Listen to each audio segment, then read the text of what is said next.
Hi all, welcome to a new video.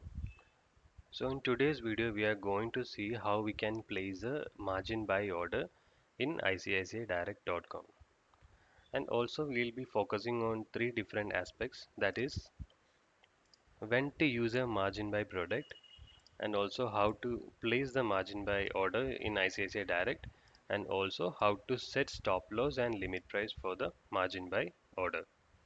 So these are the three topics which we'll be covering in today's video.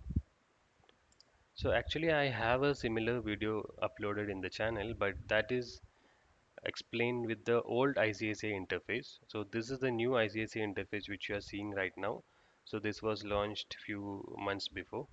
So I'm just trying to do the same using the new interface. So let's get started. So once you log into ICSA portal, you need to click on equity. After that, you need to go to place order. Then after that, you need to click on margin buy. So once you click on margin buy, you need to select the exchange. So you can choose either one. So I'll select NSE in this case. And after that, you need to select the stock which you are going to buy.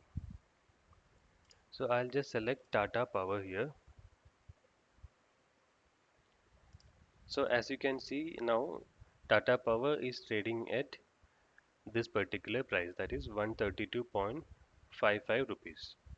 Now say for example, if you are planning to buy 100 quantities of this particular stock which is trading at 132 rupees. So obviously you need a capital of 13,200 rupees, right? So now let's come to our first point, that is when to use a margin buy product.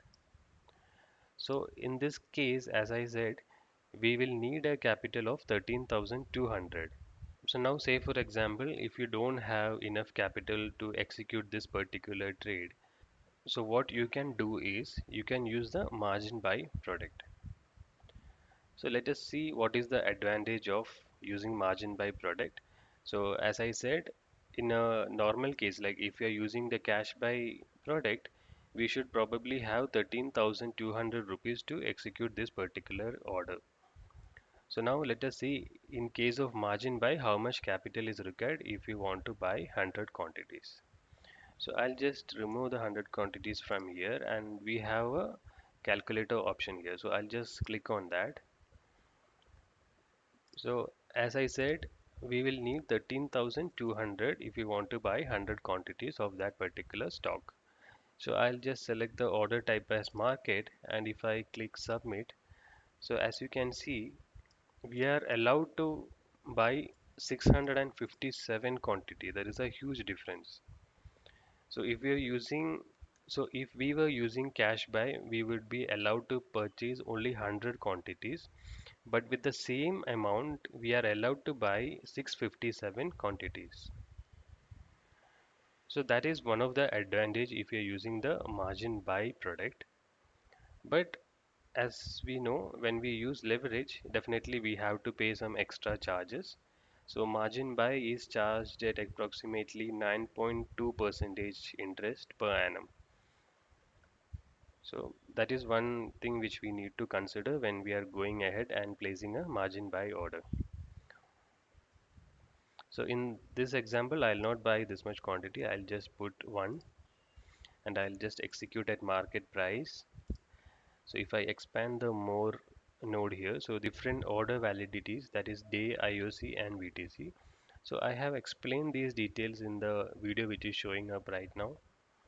So you can explore that video and you should be able to understand the difference between these three. So now let me go ahead and let me just execute this particular order. So I'll click proceed. So as you can see now the order has got placed. So we have covered two topics now, that is when we should use a margin buy product and how we can place a margin buy order. Now let us go ahead and let us see how we can set a stop loss and limit price for this margin buy order. So for that you need to go to open positions. So if you go to open position, there is a tab for margin here.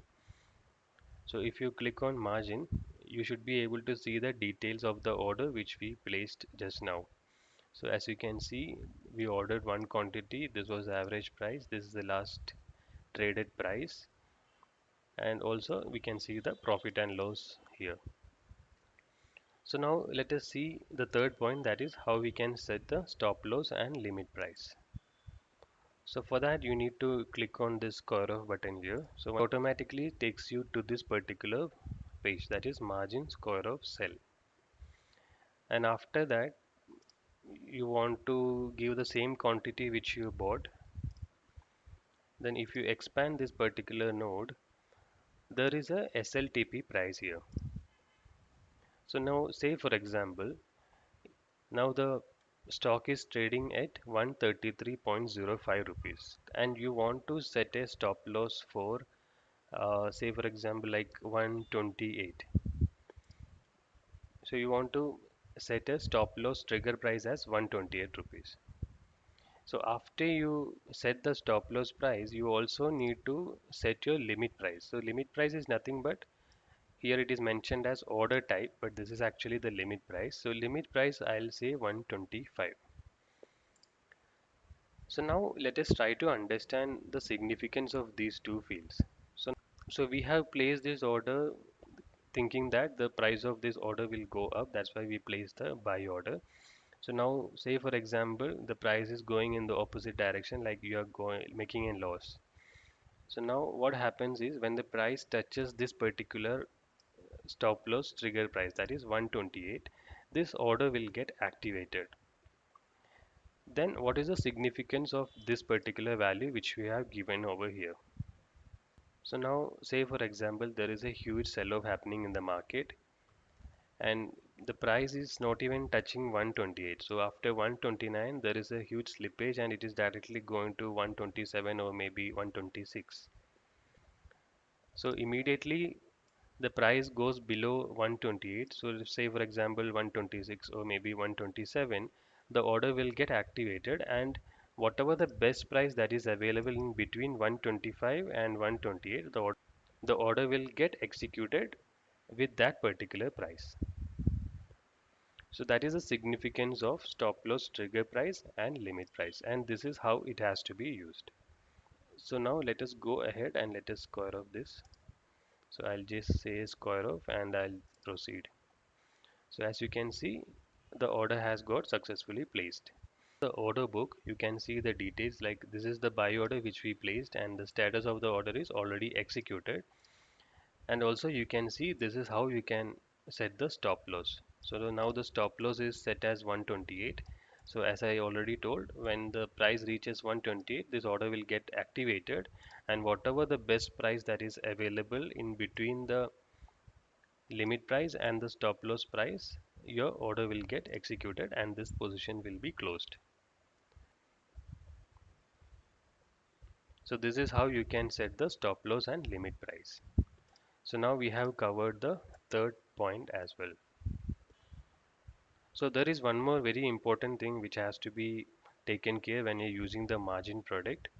So that is, we should always keep a watch on this minimum margin which is required. So say for example, now you have placed an order and the order is going in the opposite direction. So your margin keeps on decreasing. So you should always keep a watch on this margin and you should always try to maintain that particular margin which is required. And it is clearly mentioned here as well. So what happens is that if you don't maintain enough margin, minimum margin which is required, your order will get automatically squared off.